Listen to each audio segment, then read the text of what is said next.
Bien, donc après ce premier tour d'horizon, je vais juste vous balayer quelques points de contexte d'un point de vue plus des personnes dont on parle, des organisations et des structures qui sont finalement les sociétés.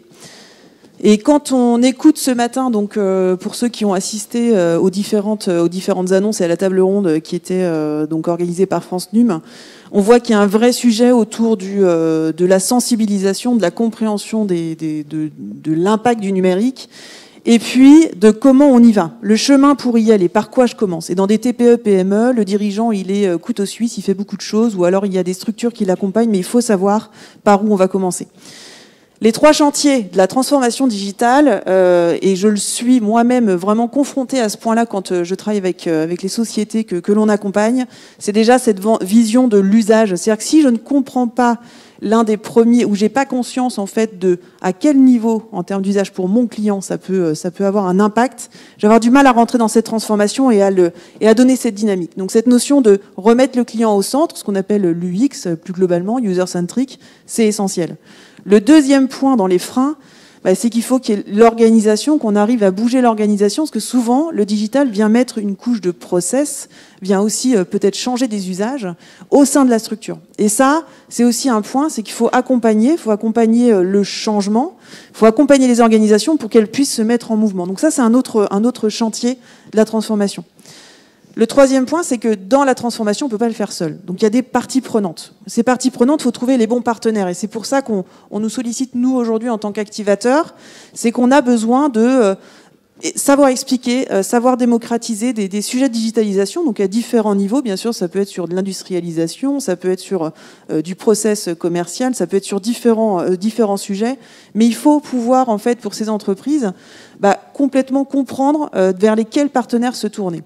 Et finalement, dans les propos que je viens de tenir, la technologie, c'est-à-dire le digital en tant que tel, l'outil, il est au centre, mais finalement, il ne vient qu'en une solution au moment donné quand on a traité ce paradigme.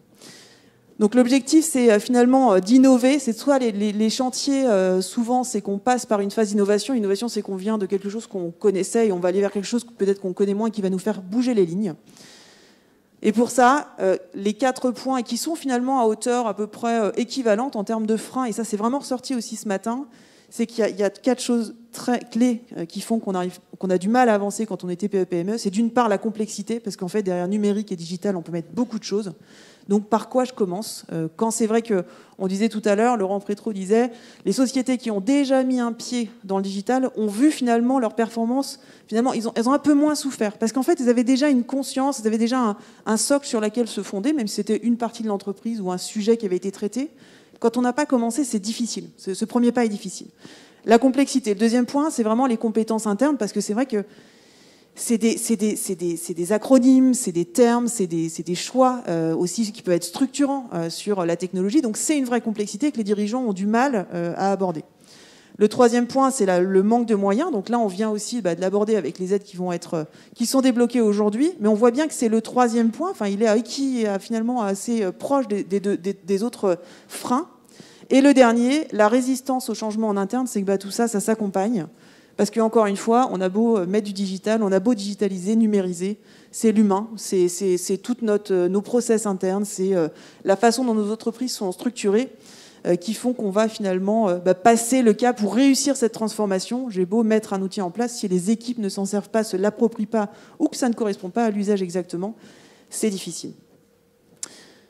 Mais dans tout ça, maintenant qu'on a parlé des freins, finalement la bonne nouvelle, c'est qu'encore une fois, on est bien dans l'humain. Ça veut dire qu'on va se parler du moment où on a des retours d'expérience. Il y a des retours d'expérience sur lesquels on peut capitaliser. Et aujourd'hui, quand on parle de la mise en action de la région, de la directe, de toutes les organisations et des associations aussi en local qui portent ces sujets-là de transformation numérique, on voit que finalement au cœur, on veut sensibiliser l'humain à cette transformation. C'est la clé de la réussite du projet. L'humain au sens direction d'entreprise, le dirigeant qui va donner la vision, mais aussi opérationnellement.